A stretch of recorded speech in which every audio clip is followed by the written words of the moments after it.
This is the most difficult topic I've covered to date in my videos. I do normally try to give some sort of concrete suggestions or path forward for expats thinking of moving to Cuenca or living here already. But this topic has no neat ending. We're still struggling to find our own path forward. It's also very emotionally charged. Apart from my fiancée Michelle, I haven't really ever opened up around the very difficult birth of our boy in Cuenca almost 3 years ago. So here we go. This video is about our experience of giving birth in Cuenca, and plot twist, we're due to do it all again in approx 2 months as Michelle is pregnant with our latest child. Vamos!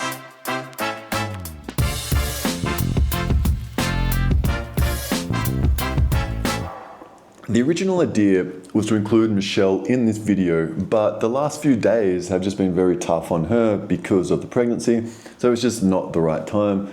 I will get to why it's been tough in a bit, but I do want it to be clear that these are my thoughts and feelings. Michelle has her own perspective, which I hope she can share with you at a later date. So what exactly do I mean by fighting doctors? Well, I've got two meanings. The whole process of giving birth naturally in Cuenca is a fight. It's a fight against the current system that prioritizes the convenience of doctors and the industrialization of giving birth over the outcomes of the mother and baby. It is a huge fight with enormous consequences for society. I also mean fight in the physical sense, in that I did almost get into a physical altercation with doctors and hospital staff when our son was born in Cuenca. This is a bit later in the video. Do feel free to skip ahead. One of the scary takeaways from a discussion I had with Dr. Meite was that 90% of births in Cuenca's private sector are by C-section. 90%. I still cannot believe that. It just sounds crazy to me. Feel free to check out that interview here. Meite is a fantastic GP with a holistic approach to medicine. Regardless of whether the actual figure is 90%, it's definitely way higher than it ought to be. The key reason seems to be convenience. Doctors being able to schedule the birth and mums-to-be being fed information that effectively supports the C-section over natural birth. I had zero idea this was the case until we started looking around for natural birthing options in Cuenca. Michelle previously gave birth in Quito twice in a water-based natural birth facility. These experiences were filled with love, care, and attention towards the needs of the mother and baby.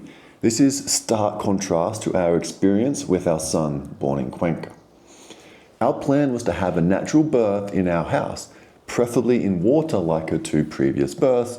We searched long and hard for a doctor, birth doula, or midwife to deliver the baby with a surgeon on standby just in case. The search was intense and really quite difficult. Most doctors looked at us like we were outright crazy. There were significant legal reasons why they couldn't help us. Unless you're in an indigenous community in Ecuador, home births just seem to sit in this legal grey area. Someone recommended us to try a pregnancy circle run by an experienced midwife. The focus of these weekly meetings was to prepare the parents for the birthing experience. In particular, it focused on empowering mothers of their rights when giving birth. This was an eye-opening experience. The only real frame of reference for basically everyone in this group was how TV and movies portrayed the birthing process. You know it, the water breaks, rush to the hospital, push, scream a bit, push once more, and out pops a screaming baby. Turns out there is a lot more to it than that. I'm extremely grateful for this circle as it focused on the human side of giving birth, in particular empowering the mothers to take ownership of their bodies and their birth experience. Central to this was the creation of a birth plan. This provides instructions to everybody involved about how the labor, birth, and recovery process is to play out. They generally cover the more obvious items like pain management, who should be in the delivery room, and bonding with the baby. But they can also be very detailed and include items like how the mum ought to be positioned during birth, what is happening with the placenta, and even religious or cultural positions.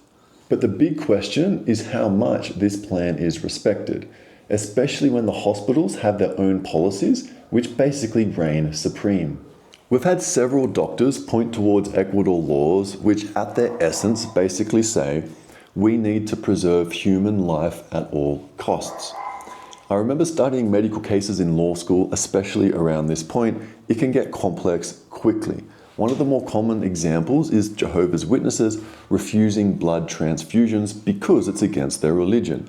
Here in Ecuador, doctors are obliged to ignore their wishes and proceed with the blood transfusion if it will preserve human life. Now, it's really hard to argue with a law that, above all, aims to protect human life. But here I go. Our experience and those of many mothers we've talked to here is that doctors use these laws not just as a shield, but as a sword for their own convenience. Hospitals are set up to maximize convenience for the doctors, not health outcomes for the mothers and their babies. For example, we've come across hospital birthing setups where the default and often the only option for a natural birth is for it to happen on a quirófano, which is basically an operating room. Doctors opt for this in case surgery needs to be performed, and the argument is that they can do it quicker and more efficiently. Now, what's the issue with this? In short, a lot. At a high level, we're normalizing surgery as the main birthing delivery mechanism. But there are significant health trade-offs we're making too. For example, there are lots of people coming in and out of these rooms. You've got the doctors, nurses, interns, students, mothers, family members, etc. And it is really, really hard to properly disinfect these rooms for each new delivery. So there is a much higher infection risk than a private room that has been properly disinfected. And then we have all the environmental questions. Do we really want our kids to be born in this cold, factory-like hospital? Or do we want their first breath to be, well, anywhere else? We're still trying to come to terms with the exact details of the birth plan for our latest child, but we certainly want it to be in a warm, welcoming environment filled with love. But our options are very limited, and it really does feel like we are fighting the entire hospital birth industrialization complex. It's just a battle we cannot win, certainly not in the next 2 months before our child is born. I'll get to what our current plan is in a minute, but for now, I do want to touch on our most recent birth experience around 2.5, almost 3 years ago. Our primary plan was to have an in-home birth accompanied by a birth doula, midwife, and a surgeon also at the house in case of an emergency. The day came and it started out wonderfully. Michelle was empowered and we had prepared with all the right touches that we wanted. The music, the lighting, the candles, the cushions, and even the tub in case a water birth was possible. But when labor approached, the baby just didn't want to position himself properly. He was basically stuck on one side and refused to stay in the middle where the birth canal is located. We tried to gently maneuver him into the correct birthing position, but that's the very first indication that we got that our son was going to be very stubborn. He wouldn't move. He was just also bigger than the 2 previous babies, so this also made it more difficult to position him properly. Hours passed and the dilation continued.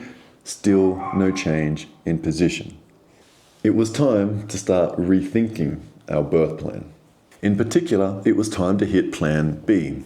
The midwife, surgeon, and Michelle all agreed that a natural birth was now very unlikely and it was time to go to hospital. We were also living in Chajurubamba at the time, so getting into Cuenca was a little bit difficult. Thankfully, it was late at night, so there wasn't much traffic. Michelle was fighting contractions, so we did have to pull over several times, but we made it to the hospital in around 25 minutes. Michelle was also prepped for surgery, and I was taken to a room where I was instructed to change into hospital attire, or the scrubs, I think they may be called. I'm not really sure exactly. But just as I was about to leave the room, another doctor who I'd never met before came in and said that there was a change of plan and I would not be allowed into the delivery or surgery rooms to see my son be born. I was beyond furious. The reason they gave was general COVID safety, and this was during the later stages of COVID when hospitals were mostly starting to open up their COVID protocols for certain things. Turns out the night before, the hospital had some sort of COVID policy breach, and the knee-jerk response was to basically just tighten everything to the extreme, including not letting anyone except the mother into these rooms. Now, part of me can certainly accept a policy change, but no part of me can accept the way that this policy change was implemented. The surgeon that accompanied us at the house was the same surgeon that worked exclusively for this hospital, but the hospital hadn't communicated this policy change to the surgeon, even though they had an entire day to do so. If we would have known, we absolutely would have changed hospitals. So here I was, told by a doctor I'd never met before that now, because of a random policy change that was not communicated, I would not be able to see my son be born. Now, at this point, this was really the closest that I've ever come to a physical altercation in Ecuador. It got very intense. Everything in my body was telling me that I needed to be there, not just to welcome my son into the world, but also to be there for Michelle, just in case. My spidey sense was tingling at this point. Their story didn't quite feel right, and it turns out I did have a reason to be concerned. We later found out that the real reason they wouldn't let me in was to ensure they didn't have any witnesses. A few weeks before our birth, they had another delivery which had significant complications, and the parents were in the process of suing the hospital. So, the hospital decided to avoid future lawsuits by simply banning witnesses, and then use the confusion around COVID to hide what it was doing. I only found this out in hindsight, so it's impossible to know how I would have reacted if I discovered the truth that night. My reaction to their cover COVID story was hostile enough. I can't remember the exact words that I used, but I wasn't shy in letting them know how terrible this experience was. I'm not proud that I lost my cool in this way. I do generally pride myself on being able to control my emotions, but I just couldn't. I was livid and I didn't care who I had to take on at this point. The whole hospital administration was in my crosshairs, and I let it be known. I finally started to calm down when I realized that regardless of how much it hurt that I couldn't be in the same room as Michelle and the baby, but fighting at that exact moment wasn't going to provide a better outcome for Michelle or the baby. The only thing it was going to do was make it worse at this point. So I just sat there alone in a room with my ear at the door, listening for progress.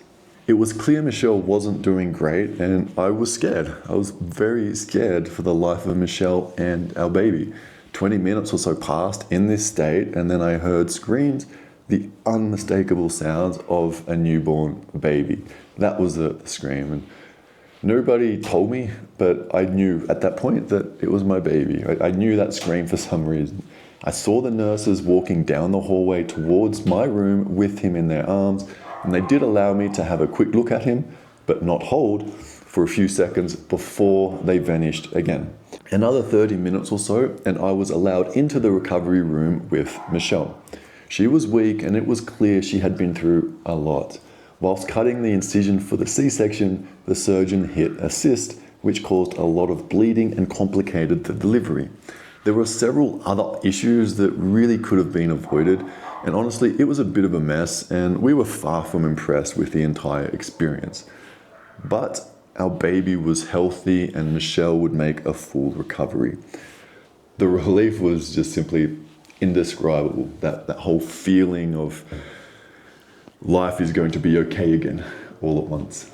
Everything else faded away, and we just enjoyed having little William with us for the first time. William was the name of my late grandfather. The next day, it was time for the siblings to meet. More issues. Michelle and the baby were recovering. However, the hospital refused to let our two other kids visit their mother and brother in our private room. I was so far beyond arguing with them at this point. I just snuck them past security and reception so they could be with their family.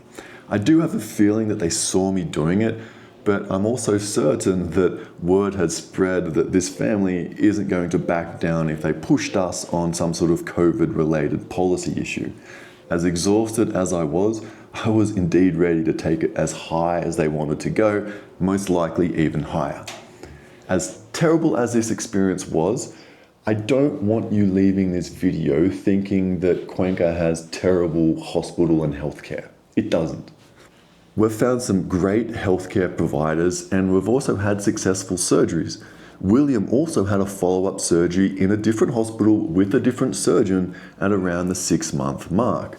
It went off without a hitch, and we're very, very grateful for the team that helped him. But this one particular issue of healthcare, giving birth, does seem to be an exception. Mayte, the Belgian doctor that I interviewed, also gave birth in Cuenca, and she's the first to acknowledge that the current approach to childbirth is very conservative and favors doctor convenience above all else. I think it's a genuine problem that needs to be addressed. So what does our current birth plan look like? Very good question. We're still figuring out some of the finer details. The biggest outstanding decision is whether we'll opt for a natural hospital birth, complete with our own room, or have a natural birth in our house. The previous C-section complicates this, and it just may be the deciding factor that nudges us towards a hospital birth. There is a heightened risk of complications given the prior C-section. We're considering various hospitals for this. The two that are top of the list are Clinica Latina. They have some very good facilities and offer a private room with some customizations for the birth, such as our own music. They understandably denied our request for a candle, as this wouldn't play nice with the oxygen supply. The average cost for a natural birth there is around $1,900, and a C-section is around $2,700. These are prices without complications. The other option we are considering is the hospital closest to us, and that is Hospital del Rio. The cost here is a little bit cheaper, around $1,400 for a natural birth and $2,000 for a C-section. Note that these are two of the most expensive private hospitals in Cuenca. I'm very sure that you can find cheaper alternatives. We just happen to be very fortunate that we are in a financial position where $2,000 or $3,000 is fine for this sort of thing. So cost is not a real consideration in our choice. Now, a quick word on health insurance. If you are considering having a baby in Ecuador and want to be covered, you'll absolutely need to ensure your policy covers pregnancy and giving birth. And of course, you'll need to have insurance before you are pregnant, or it will be considered a pre-existing condition. And of course, you're not going to be covered. We still have a few weeks to finalize our birth plan. It's unlikely to be the perfect birth that we may have dreamed about, and we've come to terms with that. I very clearly do not have all the answers when it comes to giving birth in Cuenca.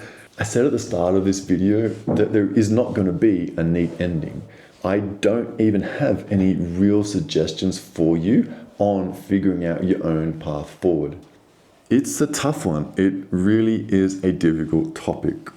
Life in Cuenca or anywhere is not perfect. Like us, you may find that you need to take more charge over certain aspects of your healthcare or other important aspects of your life. The flip side of this is freedom. You do have more freedom to make the choices that directly affect you. This includes things like renting. Maybe check out this video of my own Cuenca rental experience next. Ciao, ciao.